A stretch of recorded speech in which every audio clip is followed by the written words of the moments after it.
So, hello everybody and welcome.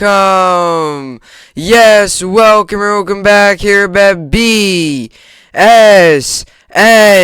Network. Yuki back here, BSN Network. This is BSN Network Podcast here today. It is Wednesday, January 12th. Hopefully everybody's having a day so far and a good rest of their day yesterday. It is in fact Wednesday, January 12th here today, coming off of another sports night last night. You didn't have much going on in the world of New York sports, but you did have some college basketball games on. You had a couple NBA games on, a couple NHL games on, and Kentucky was on last night as well. They were able to get the win over Vanderbilt, so it was a good win for them. You know, like I said, it was a good win for a momentum win, a win that it was kind of like a get-right game, right? We had this struggle game against LSU, then and then you go and beat Georgia, and then you have the game against Vanderbilt, and it's like it was kind of like another get-right game, another game to, continue to gain some momentum and continue to get better and continue to improve. And now you head into a Saturday matchup, which is a huge game on Saturday against Tennessee, not only for the rankings and for the regular just AP Top 25 poll, but for the SEC standings. I mean, we already have one big SEC loss against LSU. If you don't win this weekend, that puts yourself in a 3-2 hole, and it's like, okay, now we have two SEC losses already against two good opponents. Like, where are we then? So this is a big game coming up for Kentucky basketball, and an opportunity for them to come out and get another win. Tonight you got the Nets on against the Bulls, so you're hoping that the Nets can just snap out of this funk. I mean, it's been really, really like frustrating as a fan. I mean, it's been bad. I mean, it's been ugly. It's been really ugly, and I mean, last game against, the Trailblazers, you lose, and it's almost like we just ran out of gas. It's like we just ran out of players. We just did not, like down the stretch, we just could not score. We had the 19-point third quarter. I believe the Trailblazers had like 32 or something in the third. You get yourself in a hole there. Nets need to find a way to break out of this, because like I said, I'm not going to sit here and be one of those fans that are complaining because their team is still, we're 25-14 and we're still second in the East. So I'm not going to sit here and complain and be like, oh, this is the worst 25-14 team ever, or this is the worst 2 seed I've ever seen. But there is reason to be slightly concerned about where this team's headed, the trajectory of the rest of the season. Maybe is this team missing something? Like, are we missing something that maybe we can address come trade deadline? Are we missing something that maybe, we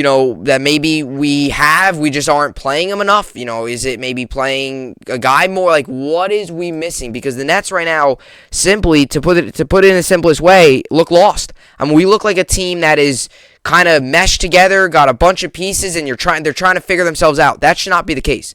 You have 3 superstars on a roster. I understand, Kyrie only playing road games, but still, even against the Trailblazers, we didn't look that good. We need to find a way to snap out of this, especially with some big games, right? You have the Bulls, tonight, number 1 seed in the East. If you can win a game like this tonight, you get on a little bit of a roll. And then you have, a couple opponents like the Thunder, the Pelicans, 2 very beatable opponents. And then you have the Cavs, who are good, but, a Cavs team that's very good, so you hope you can beat them. Wizards, a team that's beatable. Spurs, beatable. Timberwolves, beatable. There's so many teams coming up. Like, if you can get tonight's win, you can get on a little bit of a stretch. It's like all of a sudden you could turn things around. But the Nets don't look like they're going to do that at the moment, because right now we look like an average basketball team, and that's the way to put it. That's really what I can say. There's not much else I could say. They look like an average basketball team that's trying to figure themselves out and that's trying to just be competitive. And that shouldn't be the case when you have 2 superstars playing full-time and 1 playing on the road.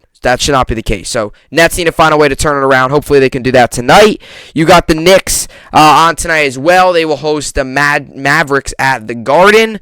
So Nets in Chicago, Knicks at the Garden against the Mavs. Rangers will have their second day off in a row before playing San Jose tomorrow night, which will wrap up their West Coast trip, and then they'll finish up this long road trip with the Flyers in Philly on Saturday night, so they will have another day off today. Islanders still kind of on that COVID pause. They had the Canadian stretch of teams, which U.S., Canada, obviously not going to happen. So they've had those stretch of Canada games that got postponed. So they will look forward to get back on the ice shortly. As you know, it's definitely weird to get a stoppage during the season when your team's not struggling with COVID. Like, they don't have a COVID outbreak. It's just the way their schedule is, and it's the way things are rolling right now in the NHL. So that's what you got. You got the Nets on tonight. You got the Knicks, Islanders, Rangers both continue.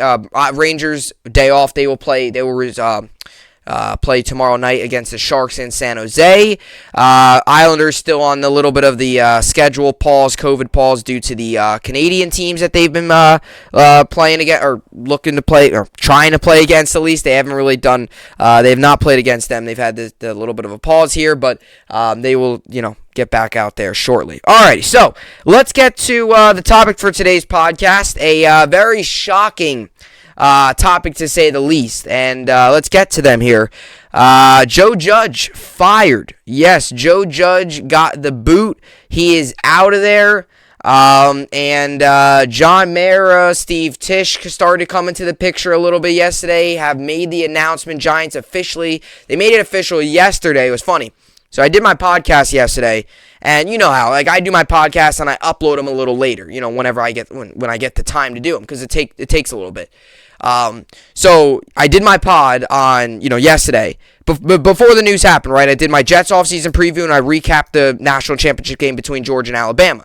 And about an hour and a half, 2 hours later is when the news came out.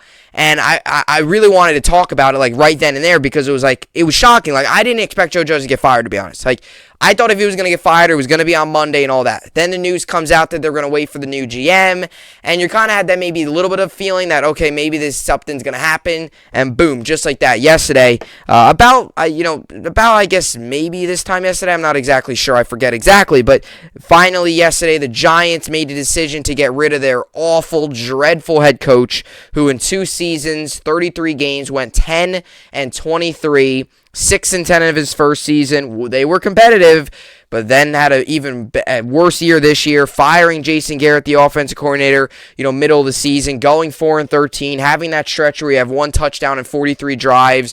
On the final week of the season against Washington, you go for a quarterback sneak on 3rd down and 9. Just so much stuff that I will get to while talking about this. But yes, Giants fans, you can be excited. You can be happy. You can finally have a sense of hope. The Giants got rid of Joe Judge, and it looks like they're going to do what the Jets did. They're going to, the mayor's going to hire the GM, but they're going to let the GM kind of lead the football operations, lead the thing, lead the whole, kind of just football organizational structure of things, lead the football operations, right? Hire his own guy, let that guy hire his own people, and have that. Because the Giants, for all these years, it's been Mara. Now it's finally like they're going to send some of the power down to the GM and let the GM make some real big decisions. So a lot coming up for the New York Giants this offseason. We'll get to Joe Judge and him being fired. We also got some news with the MLB. There is life in the MLB. They've scheduled a new CBA talk between the MLB owners and the MLBPA is scheduled to happen tomorrow, Thursday. So there will be another CBA talk trying to get this collective bargaining agreement figured out, trying to get the season back rolling. It is January 12th today. Pitchers and catchers don't report until later February, but clock's ticking. It continues to tick, and players are not allowed to work with team trainers, not allowed to work with team, coaches and stuff. So even though at the moment it might look like, we're not spring training yet, there's still been a big disadvantage this offseason. You're not able to work with maybe some of the hitting coaches, pitching coaches, right? All those guys. You've had to do a lot of stuff on your own, rehab on your own. MLB's got to get this figured out. They're going to schedule a talk for tomorrow.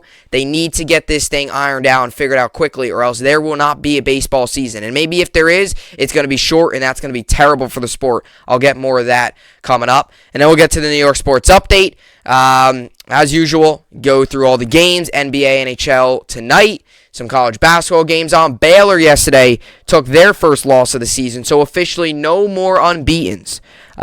So definitely a shocking day yesterday in college basketball, without a doubt. USC got handed their first loss against Stanford.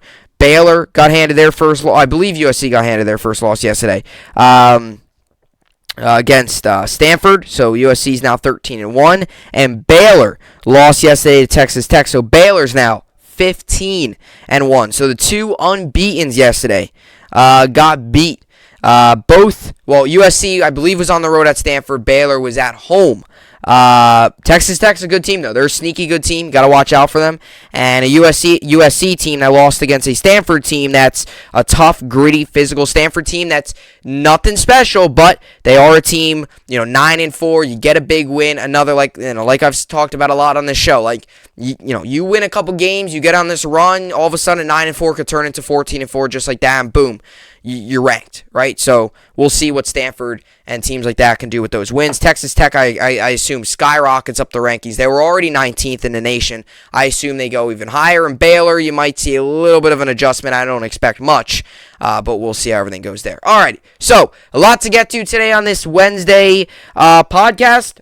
Start off with Joe Judge, then get to the MLB, and wrap it up with the New York Sports Update. With all that being said, this is the BSN podcast, and let's get right into it. All right, so Joe Judge fired by Giants after 2 seasons as head coach, and the article here that I will read to you guys in a little bit says after 2 seasons head coach. I would like to edit that and say after 2 brutal seasons as head coach, Joe Judge is finally out. Yes, you've heard that right. The Giants yesterday made the decision, and it's been a crazy past, I guess you can say, not even just past couple days, really just past couple weeks. I mean, you fire Jason Garrett. The offense does, if anything, the offense gets worse. Freddie Kitchen takes over as the interim offensive coordinator, and the offense, as a matter of fact, kind of gets worse. It's like, it's not going anywhere. The offense gets worse. It's, you have, going into the final week of the season, you have 1 touchdown and 43 drives. It's just like stuff that you can't just fathom, like stuff that's hard to even picture. And even me as a Jet fan, I've seen some terrible coaching. I've seen some terrible play. I sat through the 2-14 garbage last year. I know some of you have probably sat through the Kotite years of 1-15, right? I've sat through some brutal football. And the Giants last season was a pure example of brutal football. And even they, if they kept Judge, last season they were, I think we can all say, one of the laughingstocks of the league. I mean, if the Jaguars were not a thing, I think we can agree Giants' worst team in the NFL last year. I think the Lions could have beat the Giants. Lions were competitive. They were in some of those games. Giants were getting crushed. It was 24-3. It was 21-6. It was like, this season for the Giants, it wasn't like they were getting blown out, meaning it was 38-17. It was these low-scoring games that were 21-6. It was you're a touchdown away from making a 1-score game. The Giants' offense was brutal. And it's a concern is when your head coach is an offensive-minded coach. I know he was special teams, but prior to that, wide receivers coach was with the offense, right? So, offensive-minded coach. A coach that does a lot on special teams, knows what the offense is like, all that stuff. For an offense to be that bad is embarrassing. And I said this a couple days ago, right? Adam Gase, I think, maybe only outside of probably Urban Meyer. And there's been some terrible coaches over the years, so you can make the argument for a lot of other coaches. I mean, just Jets terms, right? To try to keep it local. With local New York sports, Rich Kotite was awful, right?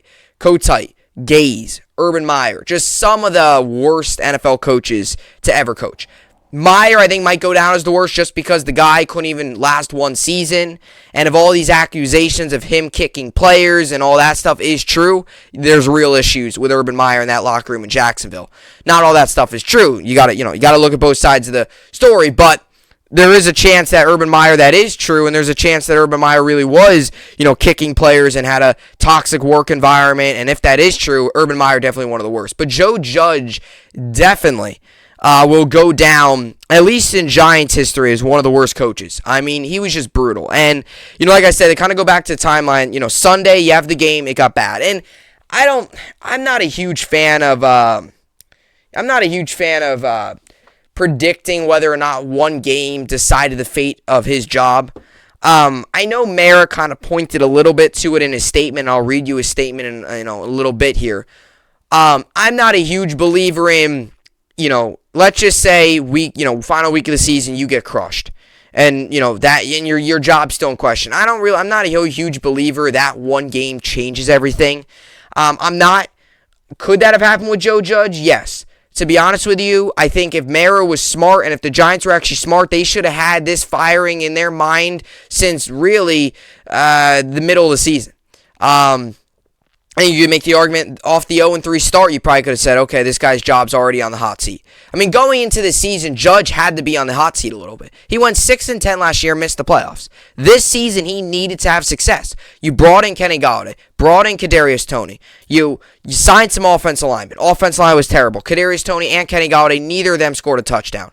You were hoping that Daniel Jones with some weapons could finally thrive in the offense. He did not do that. You got Barkley back from the torn ACL. He could not do anything. He had a really bad year, and Barkley's future, I think, is in question. I think most of this roster future is in question. I think Daniel Jones' future is in question. I think Barkley's future is in question. I think you could say a lot of this offensive line's future is in question. I think you could say Evan Ingram's future is in question. A lot of guys' future are in question. Part of the reason because Gettleman retiring and now Judge being fired, the new GM, new coach is going to want to come in here and tear this thing up and really blow it up and restart. And, so like I said, back to kind of my point, it might sound like I'm going in many different directions, but it'll all make sense soon here, right? So, Joe Judge, I'm not like I said, I'm not a huge believer it decided one game. Because I think, like Adam Gase, for example, last season, did we really need that final New England game to tell us that he should have been fired? No. You could look back at the season. What about the 40-3 loss against Seattle? That could have been an example. What about the terrible offense? What about him, not letting Sam Darnold audible? What about these run plays on 3rd down and 10? Right? That's what I'm talking about. So, that, like Gase was set up. Like this, I feel like this might be the rare occasion where the Giants might have said, hey, the Giants might have said this, like what they saw against Washington, that was unacceptable. And they were frustrated, fired up about it. And I think that definitely played into their decision. Let's just say they beat Washington and showed promise. I think there's a good chance Joe Judge might still have a job. Although I don't believe in that way of doing things. I don't believe one game should decide a guy's job or not for either the good or the bad, whether he's going to stay or get fired. I do think the Giants could add some of that. I also would tell you this. Athletes and players and coaches and GMs and everybody, anything within the organization, right? We have, the media, the broadcasters, radio shows, media, podcasts, right? All that stuff. They say they don't listen to it. Now, like I said, this is a small podcast I do. Do I think the Giants are listening to my podcast? Definitely not, right? But I think on Sunday, Sunday game happened. Monday, they bring him in. They have a meeting. He's kept. Judge is still the coach on Monday. Merritt brings him in yesterday, fires him. And now you look at it, I genuinely think that somebody within the Giants organization told Mara, said, hey, the fans are fed up. They don't want this guy here. Not telling him that, not saying, not so much just forcing him to fire him, but giving him, hey, just expect this. If you don't fire this loser, you're not going to get people going to the games. You're going to get season ticket holders selling their tickets next season. You're going to get season ticket holders not renewing their plans. You're going to get a lot of empty seats at that stadium, right? That's what you're going to get if you keep this guy. And I truly think that somebody went to Mara yesterday and said, look, you got to get rid of this guy.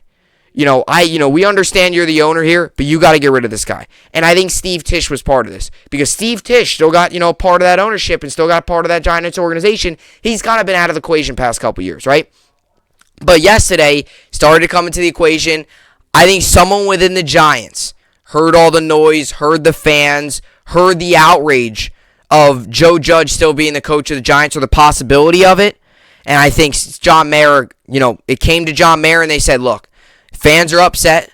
They're frustrated. Players in the locker room, from reports we've heard, players in the locker room lost trust and lost belief in what he was preaching in his plan. Okay? You're going to get empty stadiums next season. You're going to get a lot of season ticket holders not renewing their plans. And there's a good chance if you start off 1-5, let's say the Giants start off 0-3 next year with Joe Judge as coach, you're going to get, the media is just going to lash him. you got to get rid of this guy. And I think someone told Mayer. I definitely wouldn't be surprised if someone told Mayer that, and he was like, all right, we got to get rid of him. And they did, and it's a very good decision. And look, right, I said this with the Jets when they fired Gaze and stuff like that. Fired Gaze, you already had Douglas. They gave permission to Douglas to really hire his guy. Giants finally seem like they're doing it right. Now, I said that with the Jets. Jets this season went 4-13, and we have a big offseason coming up and a very big season. So, do we fully know that Saleh-Wilson, the Douglas combo is the future of this team? Not right now, we don't. Do we hope? Yes. Have we seen signs? Yes. Is there definitely potential? Yes. Is there hope? Like I said, yes. Do we officially know for sure, though, that Saleh, Douglas, Wilson are the future of this franchise? No. That's why this offseason is a big season coming up. But for the Giants' sake now, it's like what the Jets did last season. You fire your brutal head coach. Jets fired Gaze. Giants fire Joe Judge. Now you're letting Giants also, not fired Gettleman, but Gettleman retired. Jets still had Douglas. They let Douglas run the operation. Now Mayer is going to bring in the GM. So he's going to hire the GM. Who that GM is, we don't know. I know the Bills' assistant GM is going to get interviewed. He's a sharp candidate, a guy that knows a lot, knows what he's doing, has done a good job up in Buffalo, a guy to look out for as a possible option. There's many options out there. You get your GM. Mayer said that he's going to give that GM full power of who he wants as his guy as coach. That coach is going to hire his guys, his coordinators, his assistants, all that stuff. Jets did the same thing. They let Douglas hire Saleh. Saleh hired his guys, and they brought in a staff. They brought in players that they wanted, the roster that they truly wanted, guys that love the game of football, guys that are going to buy into his plan. That's what the Jets did. They didn't have Christopher Johnson and Woody Johnson, the two dummies, run the operation. They had a true football mind in Joe Douglas do it. And the Giants seem like they're doing that. They're going to bring in a GM. You got to hope that Mara, and if Steve Tisch is going to have some say in it, bring in the right guy, because it all starts at top. If you bring in the wrong GM and he's wrong's the high guy, boom, you're going to have another 2 bad years, right? So that's big. But it's a huge step in the right direction for the Giants fire Judge, because I'll tell you this. I don't like the whole hire a coach or hire a coach or keep a coach then hire a new GM. It doesn't make sense. It makes no sense. Jets did it. They hired Gaze, then they fired their GM, and then they brought in Douglas. It didn't make sense. Like, Douglas never hired Gaze. It didn't make sense. They did it backwards. They did it after draft and free agency, too. After McCagnon went out and got Mosley, Bell, and drafted a ton of players. They did it way after all that.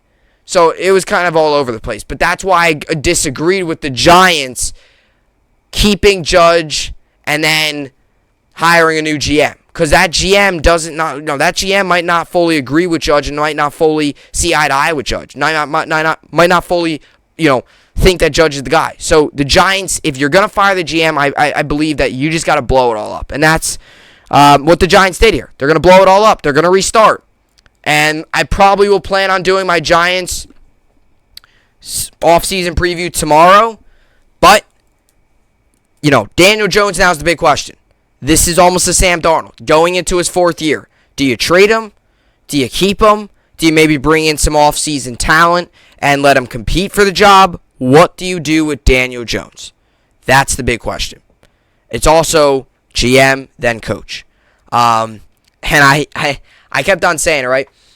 I could not see how Brian Flores could go this offseason. Brian Flores could go much longer without having a job, and Joe Douglas could go much longer, or Joe Judge rather, much longer with a job. It just did not sound right. Brian Flores had a job, or didn't have a job. Joe Judge still had a job. So I knew eventually Joe Judge had to go.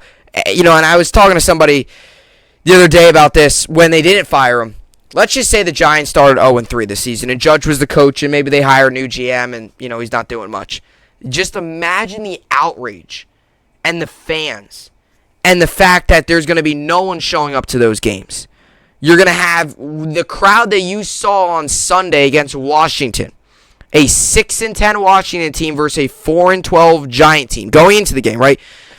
Washington finishes the season with a win, 7-10. Giants finish the season with a loss, 4-13. That crowd was lame. I actually believe it hit one of the lows for total attendance for MetLife Stadium ever. It was lame. Terrible. It literally looked like limited capacity due to COVID. That's what it looked like. And I was talking to somebody like, just imagine if the Giants next season would have started off 0-3 and Judge was the guy. And maybe Daniel Jones would have had like 4 interceptions and a touchdown. I mean, it would have been brutal. You would have had fans booing him out of town. You would have had fans you would have had nobody going to the games, people selling their tickets. Ticket prices would be all upper deck. You could have got, on Sunday, upper deck seats, like third deck, 300s, could have got probably like $6. There was a ticket there for $6. That's what it would have turned into. So Giants needed to make this move. They needed to. Not only for the franchise, but for the fan base. And just, not only just for the fan base, but like I said, fan base, organization, overall, the New York Giants needed to make this move. They needed to. And they made it. It's the right move. They move on from it. It was a brutal 2 years. It was awful. Joe Judge only had one more win than Adam Gase, and that's saying something. He got worse this year. He won 6 games last year, won 4 this year. That's not good when you see no progress. You got worse. And Joe Judge and all this mouth about, we're not a clown show organization and this and that. Joe Judge is the clown, and the Giants made the right decision getting rid of him. And Joe Judge is now unemployed, I guess, free agent, whatever you want to call it. Joe Judge, I don't think gets another coaching job.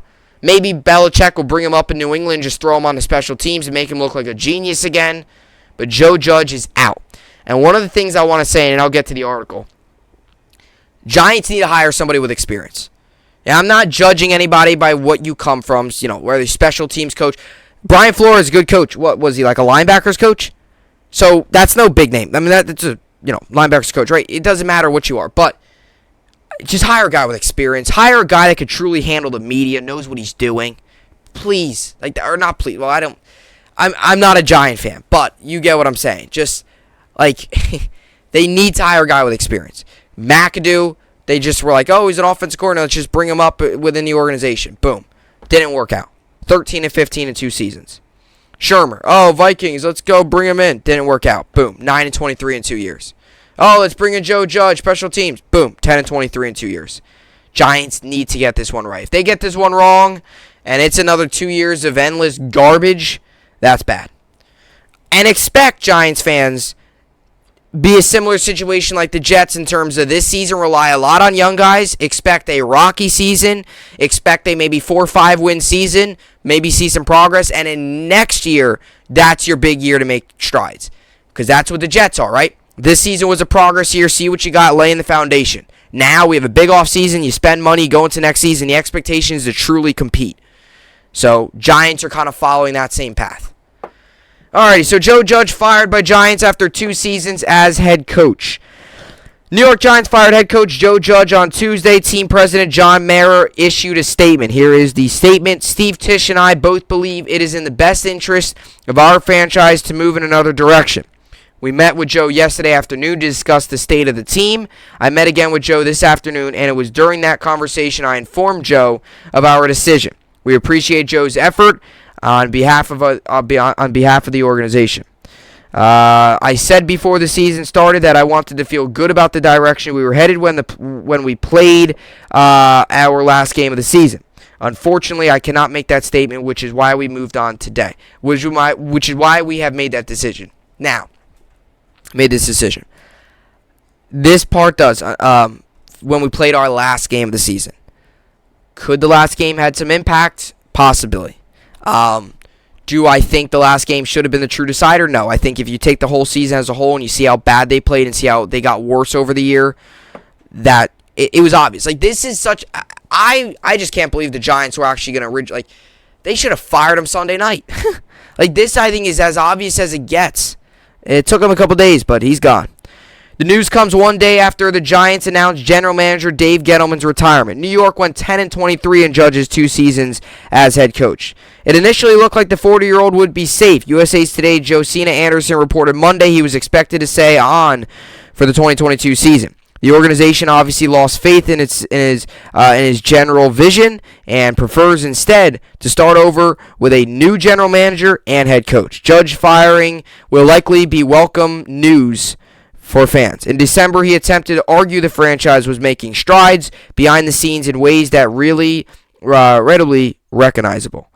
That couldn't overcome abysmal on-field results. An admittedly bad record may not properly illustrate how bad New York was in 2020 and 2021.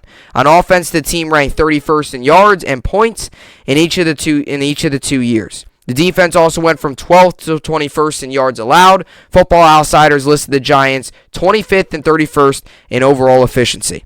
The last image of the Judge era will be his decision to run a quarterback sneak on 3rd down and 9 inside his team's 10-yard line in Week 18 against Washington.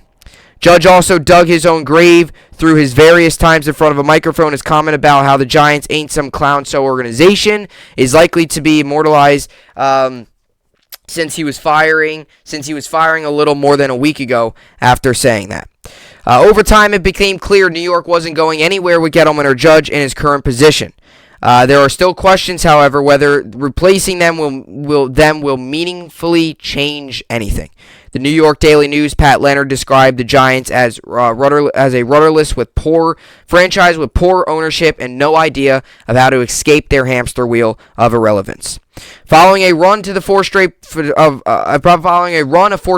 appearances ended in 2008, New York has made the postseason just twice. If one of those trips hadn't ended in a Super Bowl victory, then the general perception around ownership might be even worse. Tom Coughlin lasted 12 years in the Big Apple. Judge is now the third coach who failed to get more than 2 seasons. That kind of turnover is almost always a sign of dysfunction at the top. And that final sentence says it all. Dysfunction at the top. That's been the case. Mayer doesn't know what he's doing. He's hired the wrong guys. He's hired the wrong GMs. Gettleman's hired the wrong people. Judge has hired the wrong people. Shermer, McAdoo, it's all been a collective mess. The past 3 coaches, 6 years. 3 coaches in 6 years. That's an issue. And look, I'm a Jet fan. Jets have gotten it wrong too, but we've had Bowles lasted what? Was Bowles there 3 years or was it 4? Because he had, I think Bowles was there 4, right? Because it was 2016, or was it 3? It was Darnold's rookie year. It was the first season went 10-6. Then the next season went like 5-11. Then maybe 5-11 again. Yeah, I think 5-11 again. Yeah, then Darnold's rookie year. He was with the Jets 4 seasons. Gase was 2, and then Saleh is through 1 season.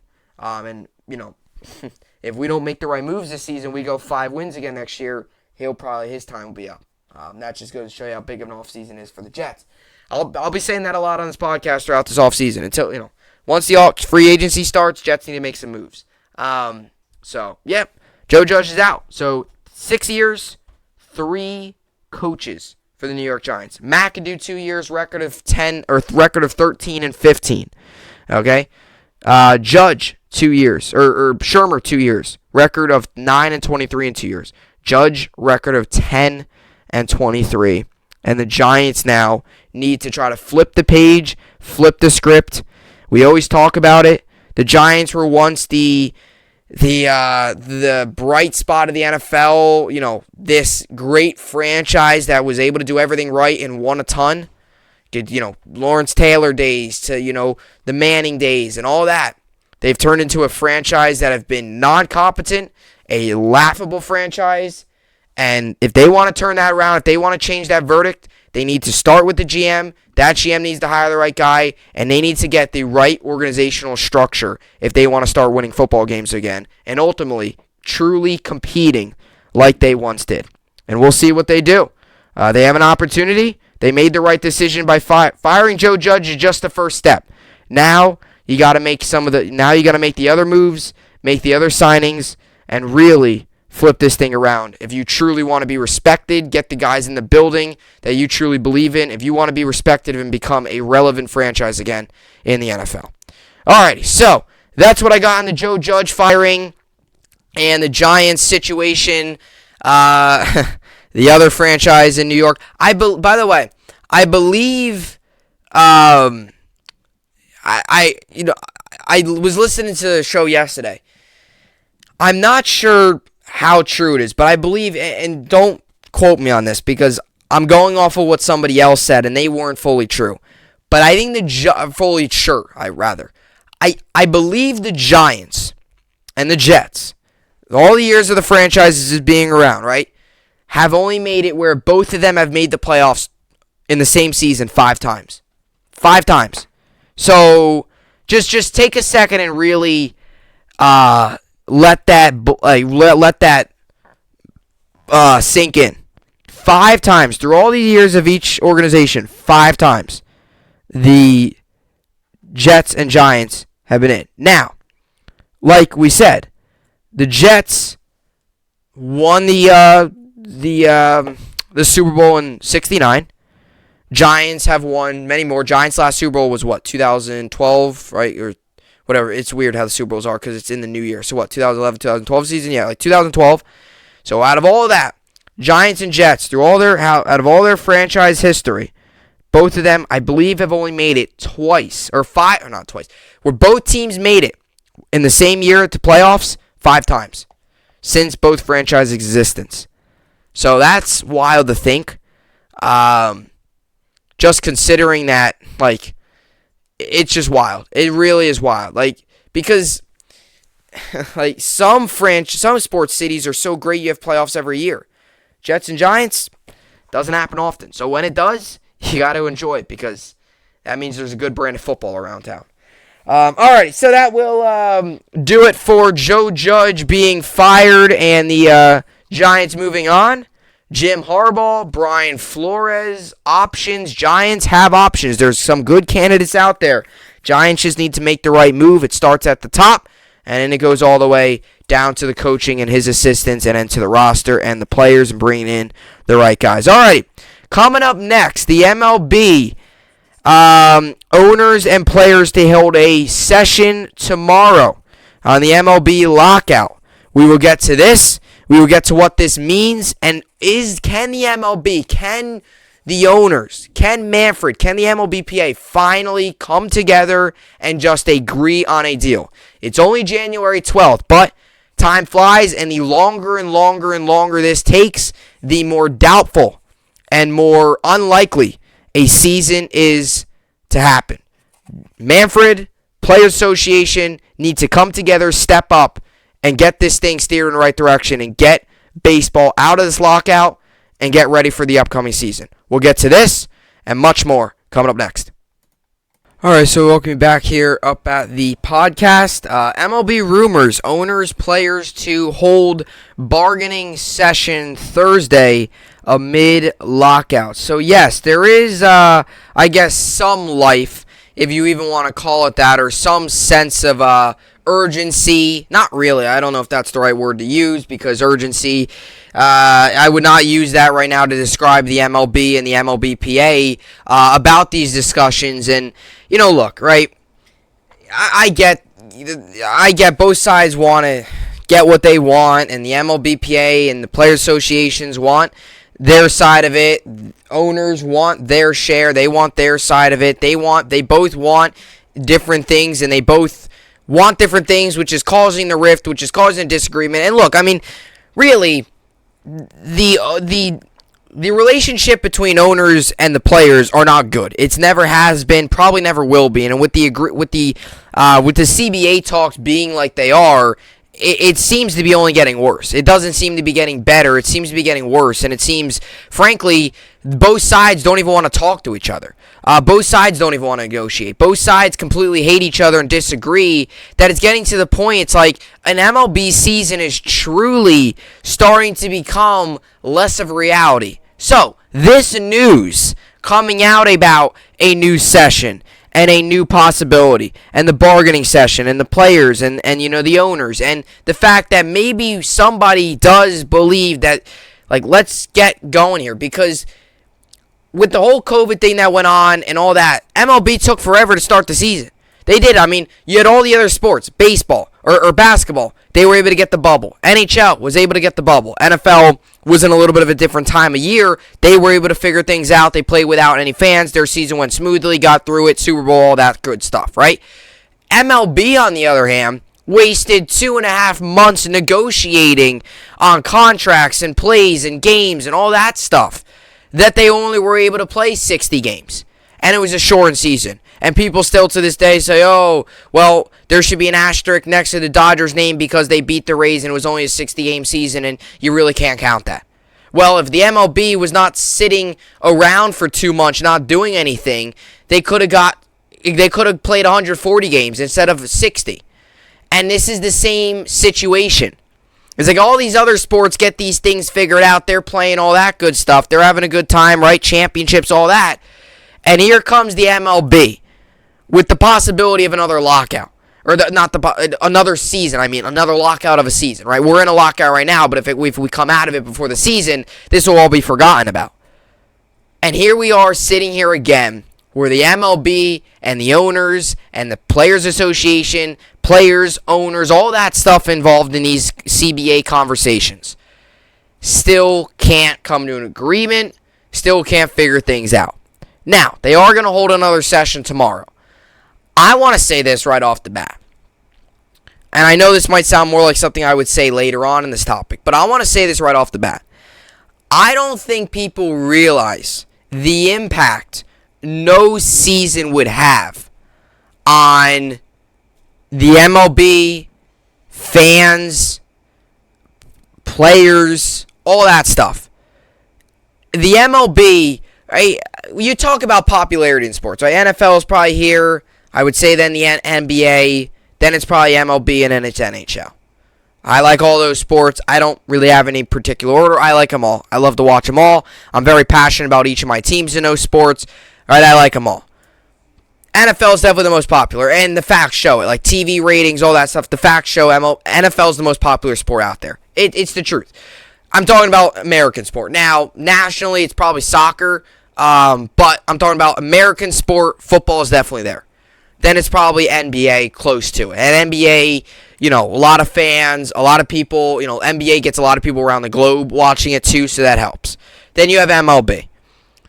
And this is just what I want to say. Because the MLB, right, it takes a certain type of fan to sit there and watch a baseball game. It does. It takes a certain type of human. And I'm not bashing those who don't like baseball or don't like watching it. I know some people who follow it and just don't watch it. Like, they'll look at scores, they'll look at highlights. They just can't sit there and watch a full 9-inning baseball game. I get that. There's moments where I'm sitting there, too, during games at times, and it's like, can something happen? Now, I'm not that type of fan that sits there and bored, and I can't, sit there for 9 innings. I could sit there for 9 innings and watch 3 baseball games in a row. I have no issue with it. I'm that type of person. But MLB already, even before all these CBA conversations, before COVID, already was facing a little bit of a decrease in people going to the games, decrease in viewership, decrease in kind of passion, decrease in fans, decrease in people really being, passionate and being interested in the sport of baseball. And we noticed that before the CBA lockout. We noticed that before COVID. It's been the past couple years. It's really been a while now. Baseball's not where it once was. Baseball, they call it America's pastime, was the most popular sport out there. And now football's come along. Now basketball's come along. Now hockey's come along. You even go to some of these other sports. They've all come along. And baseball no longer is the big sport. It is no longer the granddaddy of them all, right? It is no longer the big sport that everyone gathers around their television and watches day in and day out. The World Series is not like it once was. The playoffs is not like it once was. And that's just because of the way the sport is, right? It's a slow sport. It's one of the only sports out there that does not have a clock or have half times or have quarters. It's innings. It's 1 through 9 innings. It could have extras. The games could go from anywhere from 3 hours and be the game could be a 2 hour and 50-minute game, or it could be a 5-hour doozy where no team scoring, or where it's a ton of scoring and it could just take forever. Or it could be a 1-0 game that takes 2 hours and 50 minutes. It all depends. There is no clock. Football, on the other hand, right? A 1 o'clock game ends around 4:15. 4:30 latest, right? 4 o'clock games ends around 7-ish. Usually it's right about that 3-hour mark. An 8 o'clock game, a night game ends around, 11 Eastern. Baseball, on the other hand, you could have an 8 o'clock start Eastern, and it could end midnight. It could take 4 hours.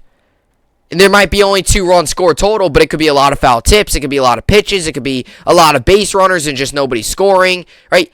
That's why people don't watch it. It's also just a slow-paced game. You throw a pitch, you get the ball back. Right? Pitchers do what they got to do, wipe off the rubber, boom, get back on the mound, pitch again. So it's a slow-paced sport. As for basketball, you make a shot, you're up, you're back and forth, back and forth. Hockey, back and forth, back and forth, back and forth for 60 minutes. Basketball, same thing. 48 minutes, back and forth, back and forth, back and forth. Football, 60 minutes, not so much back and forth because you have, you get in your plays and you huddle up, but it's fast-paced. You get it, make a nice, football is just faster paced. It's contact. There's a lot more action, right? Baseball, you might not get a run until the 8th inning. Football, you could have 21 points in the first quarter. Same thing with basketball. You could have 70 points scored in the first half. Baseball, you might have 1 run the entire game, and that 1 run might come in the bottom of the 9th on a walk-off infield single. That's how games sometimes go. Some people like that. I have no issue. I actually sometimes like the quick games because they're quick, they're smooth, there's a groove, you get to watch some excellent pitching. But this all ties back to baseball is not what it once was in terms of viewerships and fans watching.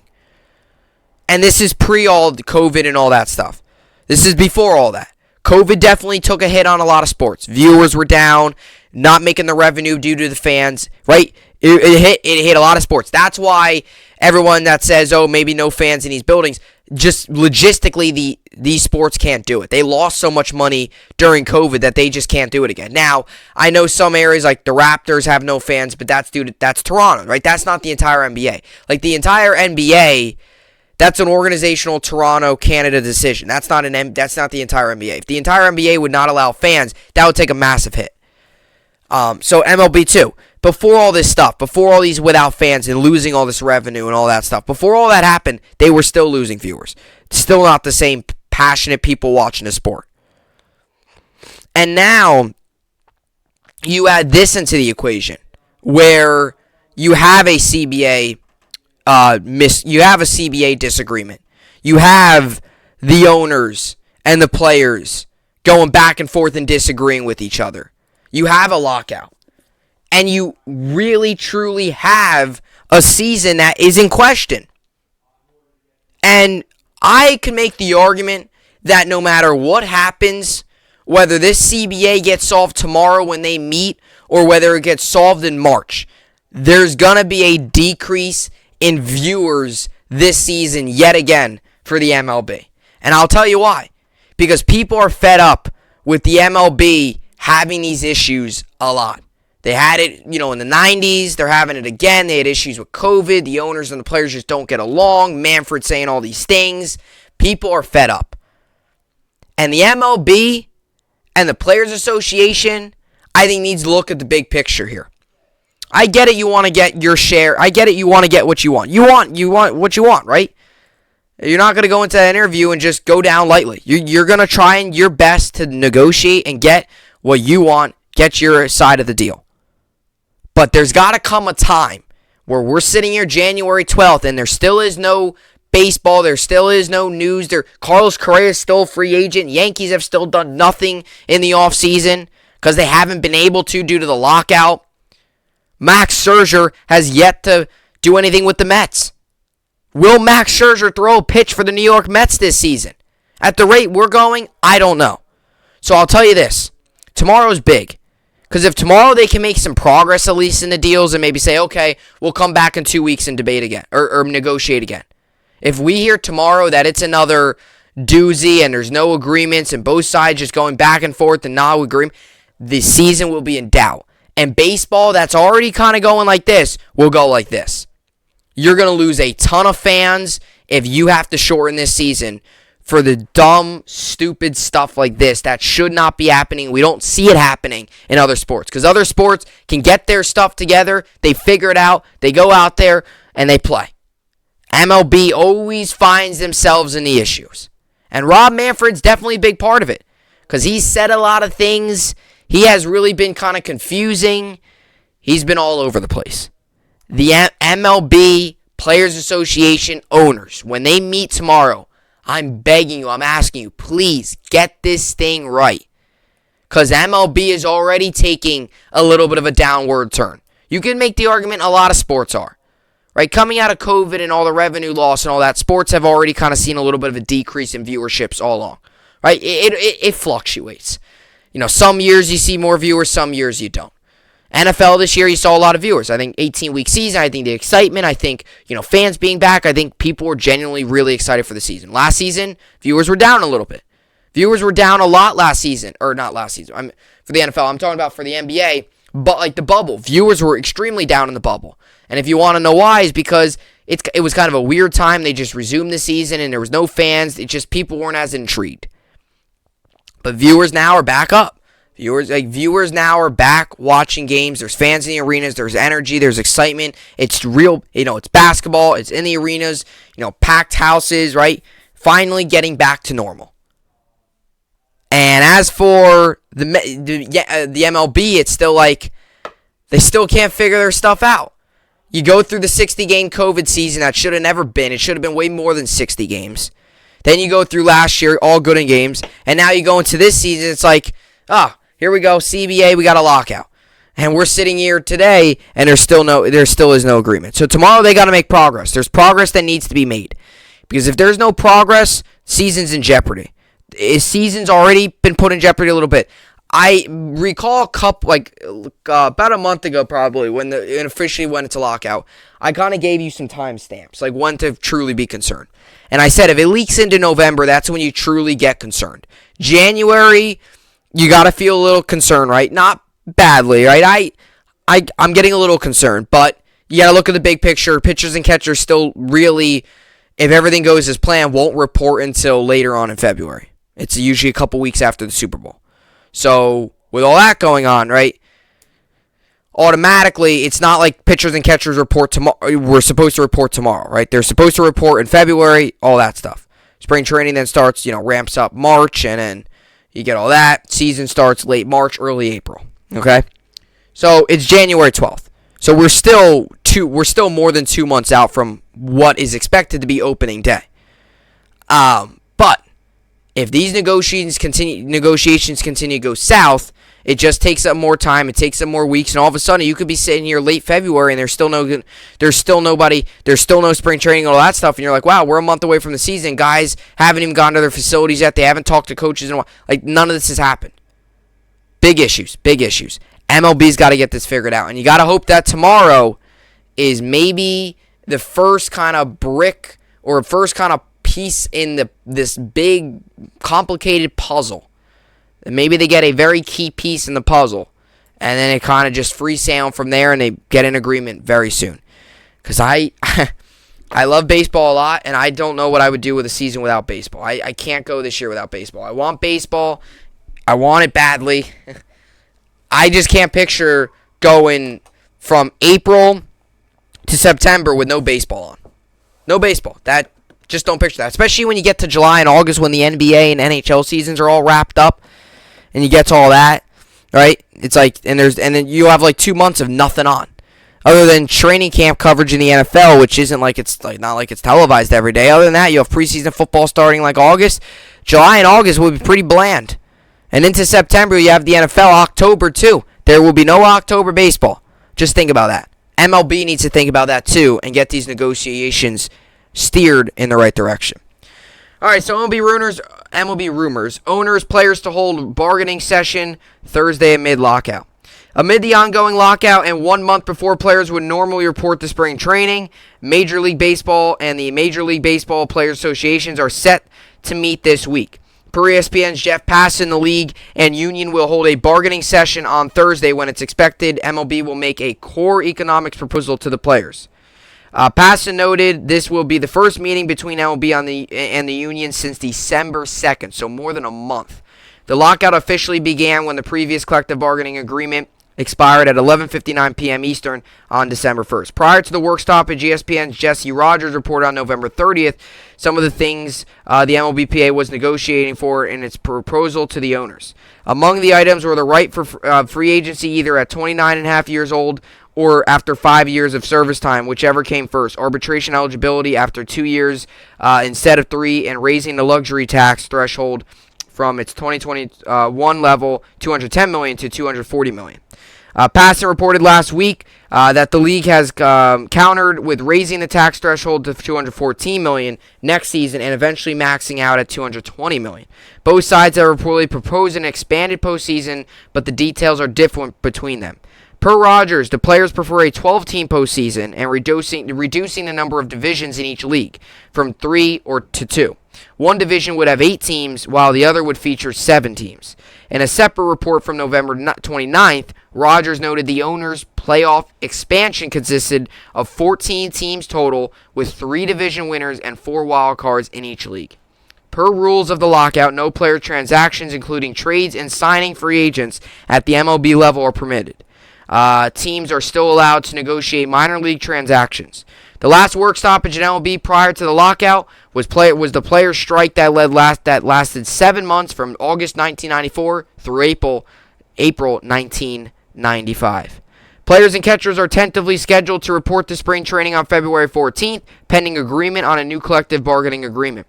All 30 teams are scheduled to play opening day on March 31st. So, you're almost 2 months away from opening day, and Friday will be a month away from pitchers and catchers reporting.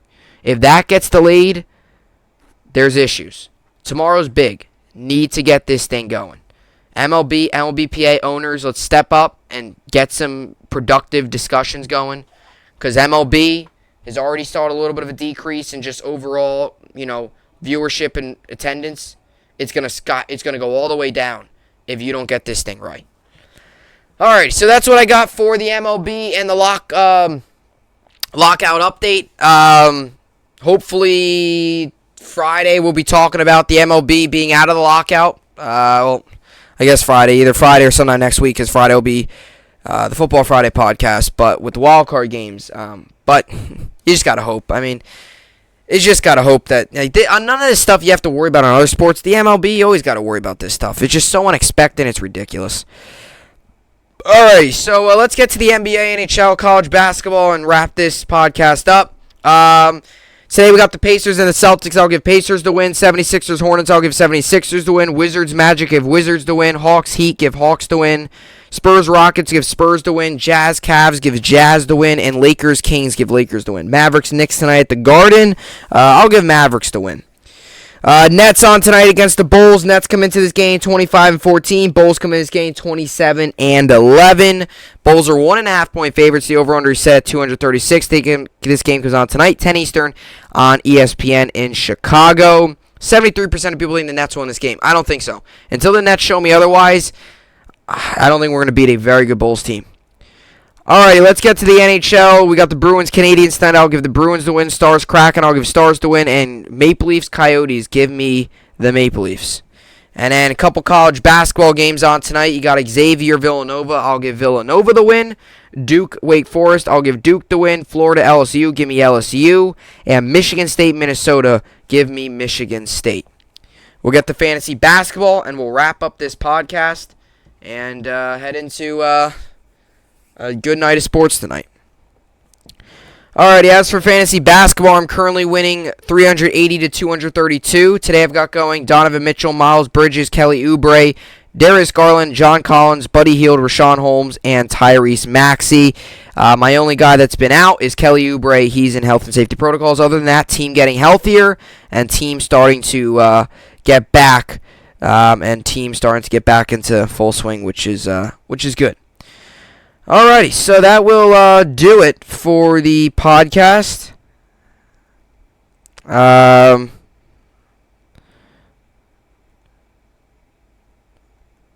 So that will do it for podcast. Like I said, tomorrow, Thursday, what would I get to tomorrow? I can see, depending on what happens with the Nets. If the Nets lose again, I kind of might do a Nets situation type video where kind of get to what's going on, these ridiculous performances.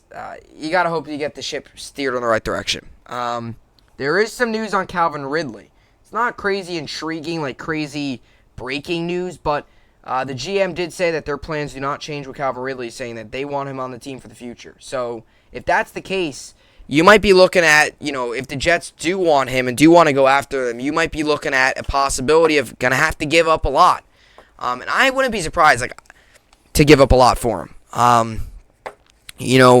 I know with some of his, his he had some mental health issues, which that's very serious. You got to hope that he can get over that and he can get back to playing football and, enjoying the sport of football, right?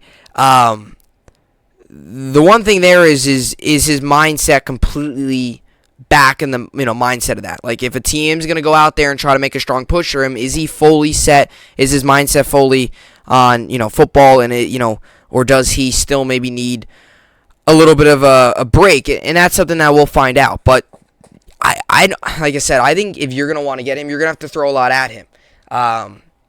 It's also a team that has Russell Gage already. They do have Kyle Pitts. They got, some draft picks and stuff, so they could still build around.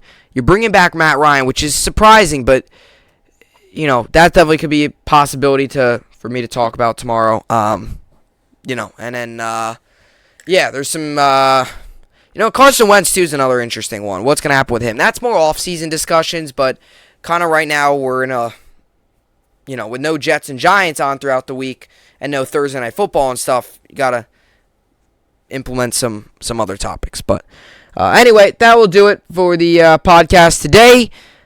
Like always, thanks so much for watching. Always enjoy the support. Comment down below your thoughts on Joe Judge and the MLB lockout. If you are an MLB fan, if you're a football fan, whatever you are, comment down below. Love to hear your guys' opinions and your thoughts on the world of sports. But that'll do it. That'll do it for today's podcast. As always, I will see you all back here tomorrow. Hope you enjoyed it, and thanks for watching.